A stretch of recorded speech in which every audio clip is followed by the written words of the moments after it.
Au kunta jahilan bimawani nikahi baina zawjaini fasal hal ghada sara az-zawju mahraman laha.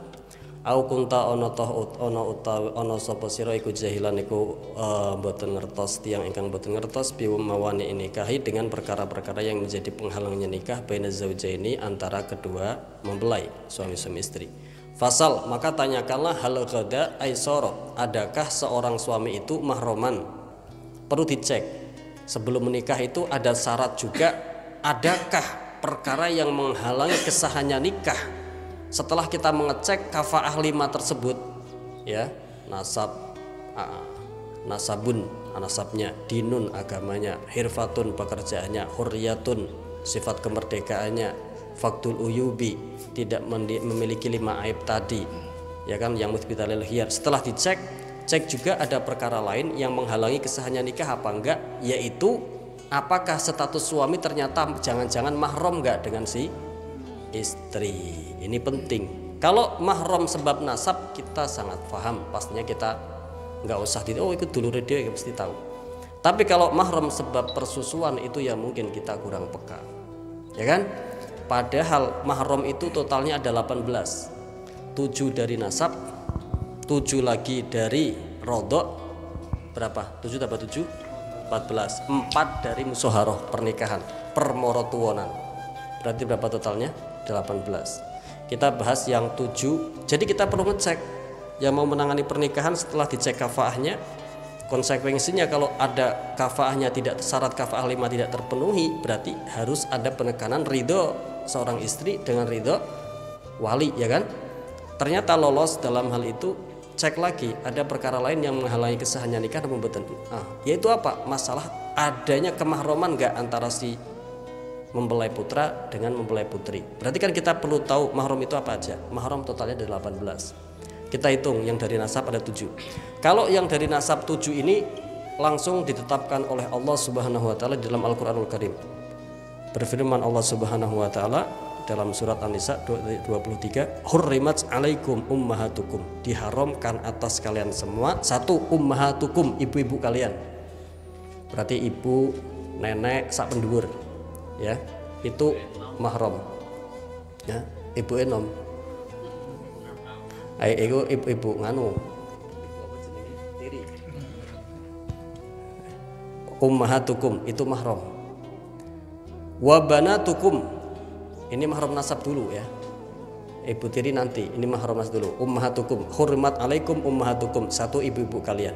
Wabanatukum, anak-anak perempuan kalian, sak pengisor sampai putu-putu, ya kan, wedok, pokoknya putri atau putu wedok atau sak pengisor, nggih, ya. Wa akhwatukum, saudara perempuan kalian mahram, ya kan, 3 Al-Quran. Wa ammatukum, bibi kalian dari ayah, dari jalur ayah, namanya ammah. Kalau ammun itu paman, ammatun itu bibi, tapi dari jalur ayah. Contohnya, ayah kita punya saudara perempuan, entah kakaknya entah adiknya, semua itu mahram kita. Nggak batal kita salaman, nggak batal kita cium tangan. Au wa khalatukum, 4-5 ya, bibi dari jalur ibu. Ibu kita punya saudara perempuan, entah kakaknya entah adiknya, itu semua mahram kita. Kita cium tangan tidak batal, ya, dan nikah tidak sah tentunya, ya. Wa khalatukum, berapa? 5. Wa banatul akhi, anak-anak perempuannya saudara kita, saudara laki-laki. Kita punya kakak laki-laki atau adik laki-laki, berarti namanya bahasa Arabnya kan. Dia punya anak perempuan, dalam bahasa kitanya itu keponakan. Keponakan itu mahram. Jadi sebenarnya keponakannya sampean, salim ke sampean itu enggak apa-apa, karena itu mahram. Kadang kebalik, ya, kadang kita kebalik, sama misanan masalah malah salaman, padahal misanan bukan mahram. Misanan itu boleh dinikah loh, misanan itu boleh dinikah, karena itu tidak mahram. Hanya saja menikahinya tidak afdal, karena namanya qorobah, qoribah, kerabat dekat. Kalau kerabat dekat itu hukumnya tidak afdal, itu, ya. Itu yang nomor berapa? Wabanatul akhi, apa penggo rakai, yang penting ajnabiyah, ya, ngepek tanggane. Jadi kalau masalah dari segi kerabat perempuan itu dibagi 3. Ada namanya korobah koribah, kerabat dekat. Contohnya misanan. Itu hukum menikahinya boleh, tetapi tidak afdol, tidak utama. Ya. Sepupu. Ada namanya ajnabiyah, perempuan yang bukan mahramnya. Gitu ya. Bukan kerabatnya. Ada namanya yang nomor berapa ini?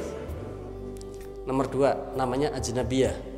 Ini bukan kerabatnya, tetapi perempuan lain, tidak ada hubungan famili sama sekali. Ini hukum menikahinya boleh.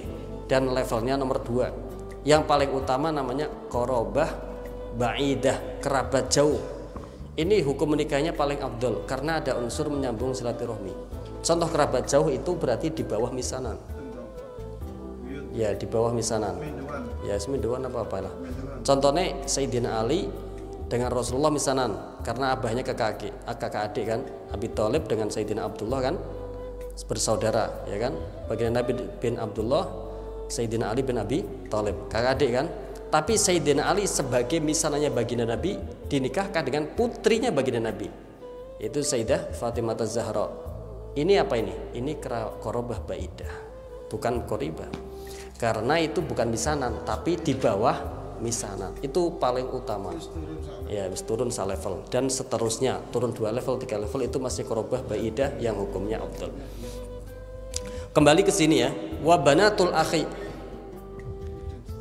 Wa banatul akhi yang nomor 6 di Al-Qur'an disebutkan mahram itu adalah banatul akhi. Banatul akhi itu berarti anak-anak perempuan dari saudara laki-laki. Ya, keponakan kita dari saudara laki-laki kita, itu mahram. Wa banatul ukhti, anak perempuan dari saudara kita perempuan. Kita punya kakak Mbak Yu atau adik perempuan, anak-anaknya dia yang perempuan semuanya adalah mahram sama kita, nggak membatalkan wudhu, gitu ya, nggak membatalkan wudhu dan lain-lain. Ini yang dari nasab. Yang 7 dari rodho, 7 dari nasab ada di Al-Quran. Yang 7 dari rodho yaitu siapa? Umur rodhoah. Umur rodhoah itu berarti dulu kita waktu masih kecil disusui seorang ibu yang bernama katakanlah Zainab. Berarti ibu itu adalah bagi kita adalah ibu persusuan. 1. 2, bintur rodhoah. Bintur rodhoah, ya kan? Wa bintur rodhoah berarti apa? Yang nomor 2, anak wedok persusuan. Contoh ya, contoh katakanlah bapak ini, si A ini punya istri namanya Zainab katakanlah. Zainab ini menyusui anak perempuan yang bukan anak kandung mereka berdua, tapi anak orang tetangganya disusui. Maka bagi bapak ini, anak yang disusui istrinya adalah putri rodhoahnya. Jadi dia mahram kepada suaminya ibu yang menyusui tadi. Paham ya? Ketangkap belum ini? Bisa ditangkap ya? Ya. Jadi katakanlah nih Ustadz Muhafid, istrinya menyusui putrinya tetangganya. Maka Ustadz Muhafid dengan putri tetangga yang disusui istrinya tadi adalah mahram rodhoah. Tidak boleh dinikah dan lain-lain. Itu ya. Itu adalah mahram rodhoah. Wal ukhat. Ukhat rodhoah. Ukhat rodhoah itu contohnya begini. Ada seorang anak kecil katakanlah namanya siapa? Namanya Mubarak. Ya kan? Ini nyusu kepada ibu yang namanya katakanlah Maimunah atau Zainab, menyusu kepada ibu namanya si A. Ibu ini punya anak perempuan yang kandung. Status anak tetangga yang disusui oleh ibu tadi dengan anak kandungnya namanya ukhtur rodhoah. Itu mahram juga. Hati-hati nanti kalau sudah gede saling seneng terus dinikahkan. Pak Lebih harus paham.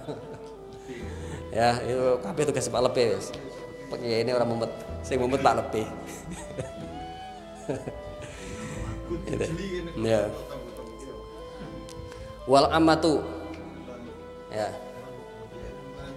Ya. Ya. Iya, susone. Kalau disusui di lah ya, kalau di bawah 2 tahun ada 5 kali susuan sudah, maka menjadi saudara persusuan. menjadi nasab persusuan. Yang selanjutnya adalah amah. Jadi ibu sudah, binat sudah, anak perempuan sudah, saudara perempuan sudah, di bawah 2 tahun dan 5 susuan yang terpisah. Jadi di bawah 2 tahun dan persusuannya adalah 5 kali, bukan 5 kenyotan. 1 kalinya dihitung adalah setelah dia merasa puas atau belum puas tetapi sudah pisah lama, disusoni kebetulan ada perlu ditekek sih, padahal belum puas ya, saya nangis terus balik tapi berhentinya lama, disusoni malah itu dihitung 2. Tapi kalau timbang terus ngelor ngidul itu mulutnya si bayi itu masih nempel terus ya sampai keturun ramar mana bapaknya kauman sampai walaupun lama itu dihitung 1 kalau nempel terus ya, karena berarti ada pemisahnya ya, ada pemisahnya. Hitungannya itu berarti 1 itu ya secara kondisional, ada urufnya, ada hitungannya secara fikih ya, tadi gambarnya tadi. Kalau dilepas kemudian i'rad maka berarti dihitung 1. Dilepas i'rad itu memang sudah merasa nggak mau nih perempuan anaknya itu wis warak lah ya, dilepas disusun manis gak gelem berarti sudah dihitung 1 sempurna. Atau dilepas sebenarnya belum mau tapi jaraknya lama sampai nyusunya yang kedua juga dihitung 2. Tapi kalau dia nyusu terus nggak dilepas-lepas walaupun lama, kalau nggak dilepas-lepas dihitung 1 gitu ya. Ya sampai keturun. Wal kholatu amah sekarang ya, amah itu berarti bibi dari jalur ayah yang sepersusuan. Contohnya ada anak kecil menyusu kepada seorang ibu ini katanya kan namanya si A ya kan, seorang anak kecil menyusu kepada seorang ibu ini kan namanya air susu keluar pasti punya suami kan, perawan keluar susu buatan kan ya kan, nggak keluar kan ya kan, itu barokahnya suami itu. Kuncinya yang punya suaminya.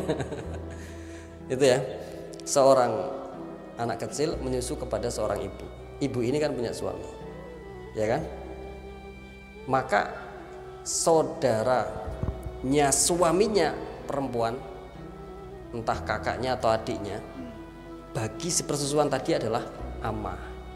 Coba kalau ibu tadi punya anak tadi manggil kakaknya si bapak apa? Bibi kan? Sama.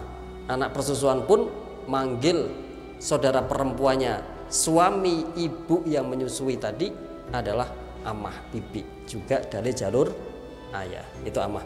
Kholah sekarang yang nomor berapa itu kholah? Binat, ukhat, amah, kholah nomor 5. Nomor 5 kholah ya. Kholah ini contohnya sama kurang lebihnya, ada anak kecil nyusu sama seorang ibu, katakanlah si A. Ibu ini punya saudara perempuan, berarti statusnya saudara perempuan bagi anaknya ibu diumpamakan anak kandung adalah bibi perempuan kan, bibi dari seluruh perempuan sama bagi orang yang menyusu kepada ibu tersebut, saudaranya ibu bagi dia anak yang menyusu adalah kholah sepersusuan gitu ya.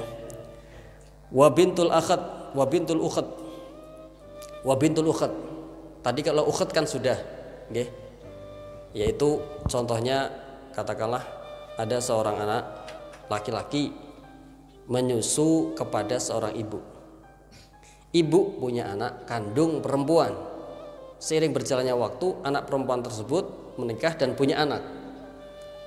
Anak tersebut bagi laki-laki yang pernah menyusu dengan ibu kandungnya si perempuan tadi adalah kan berarti saudara sepersusuan ya. Anaknya perempuan tersebut namanya bintul ukhat, anak perempuan saudara perempuan sepersusuan. Kayak tadi ada saudara sepersusuan kan. Contoh saya pernah menyusu kepada bukan ibu kandung, katakanlah si A, si Zainab. Si Zainab ternyata punya anak perempuan, ya kan? Berarti anak perempuan bagi saya adalah ukhat, saudara perempuan rodok. Anaknya dia bagi saya namanya bintul ukhat, anak perempuan saudara perempuan rodoah. Itu contohnya. Wa bintul akh, oh kelewat tadi. Yang nomor 6 bintul akh, itu tadi nomor 7 bintul ukhat ya. Nomor 6 bintul akh sama. katakanlah saya pernah menyusu dengan seorang ibu yang bukan kandung, tapi ibu bersusuan. Dia punya anak kandung laki-laki, maka anak kandung laki-laki tadi bagi saya adalah saudara laki sepersusuan. Ketika anak laki-laki atau saudara sepersusuan saya punya anak, anaknya bagi saya, kalau anaknya perempuan, bagi saya adalah mahram. Namanya bintul ukhat minar rodo, bintul akh minar rodoah.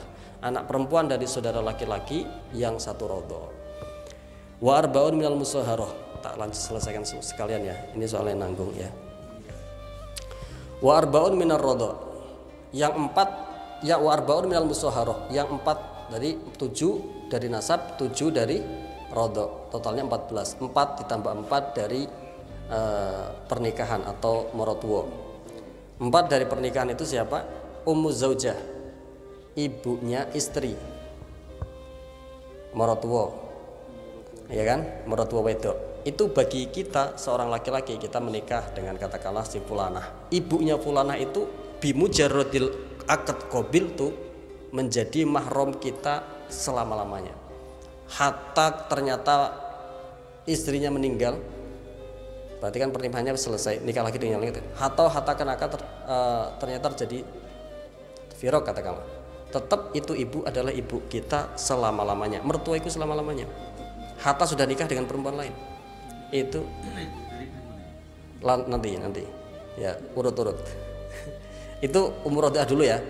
Dia menjadi mahram kita bimujarodil akad. Yang kedua bintu zaujah. Bintu zaujah itu berarti apa? Anak tiri, ya kan?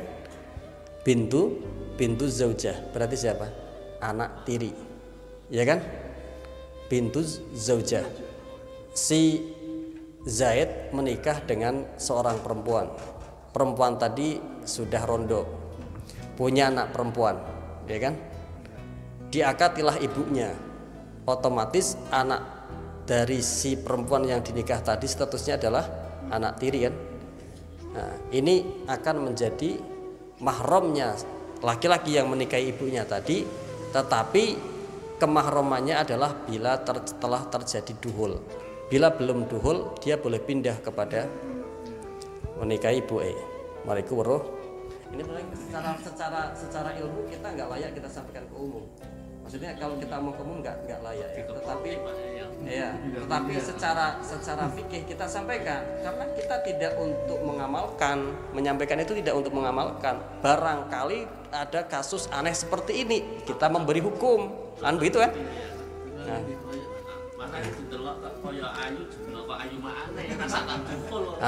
Naik ma'ayu ma'ane hukumnya tadi gak boleh ayu anake, lha iku lek pendare anake lek urung doho.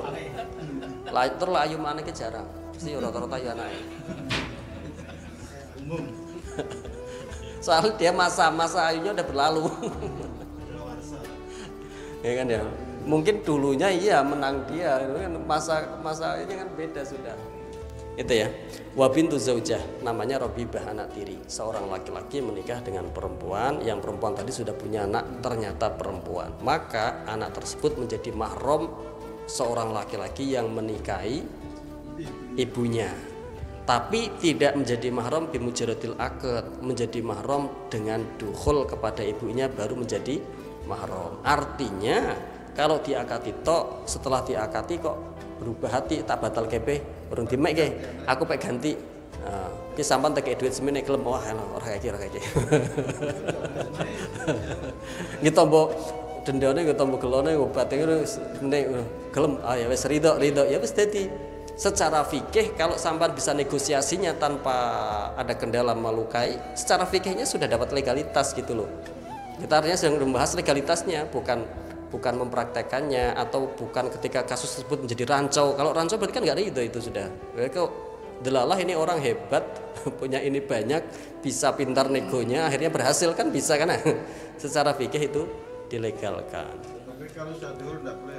Ya, ini idza dakhala bil ada qaidnya. Wa bintu zaujah idza dakhala bil Mahram anak tiri tadi kemahramannya terjadi idza dakhala ketika telah mendukhul, ya kan, fi'il madhi kan, bil ummi. Ya kan ya. Wa zaujatul ab, ini ibu tiri. Ibu tiri itu berarti zaujatul ab. Ini juga mahram ayah kita, ayah panjenengan katakanlah masih muda, inilah menikah lagi, maka ibu yang baru bagi anak tersebut adalah ibu tiri. Mahram pembuatan mahram itu bimujaridil akad, mahram bagi anak-anaknya. Ya itu. Ya. Enggak biduhul, bimujaridil akad. Satu tok tadi yang biduhul. Anak tiri tok. Wa zaujatul ibn. Seorang ayah punya anak laki-laki, anak laki-lakinya dinikahkan dengan perempuan, otomatis perempuan tersebut salin sama bapak mertua kan? Itu mahram enggak itu? Mahram. Namanya zaujatul ibn. Jadi totalnya mahram ada 18, 7 dengan nasab, yaitu ibu, yaitu di Al-Quran ibu, anak perempuan, saudara perempuan, bibi dari jalur ayah, bibi dari jalur ibu, keponakan dari saudara laki-laki, keponakan perempuan dari saudara laki-laki, keponakan perempuan dari saudara perempuan. Itu 7 dari nasab. 7 dari rodok sama ibu, anak perempuan, saudara perempuan, bibi dari jalur ayah, bibi dari jalur perempuan, jadi jalur ibu, bintul akh, ya, anak perempuan dari saudara laki-laki satu sepersusuan, anak perempuan dari saudara perempuan sepersusuan, 7 juga. Ditambah 7 tambah 7 14, ditambah 4 dari permorotuan, pernikahan. Jadinya yaitu siapa? Tadi Ummuz Zaujah, satu ibunya istri kita, bintu zaujah, anak dari istri yang dinikah, anak tiri ketika setelah diduhul ibunya, zaujatul ab, ibu tiri, zaujatul ibn, anak menantu perempuan. Wallahu a'lam bishawab. Mudah-mudahan bisa bermanfaat. Barangkali ada sabqul lisan mohon dimaafkan. Wal afu minkum. Wassalamualaikum warahmatullahi wabarakatuh.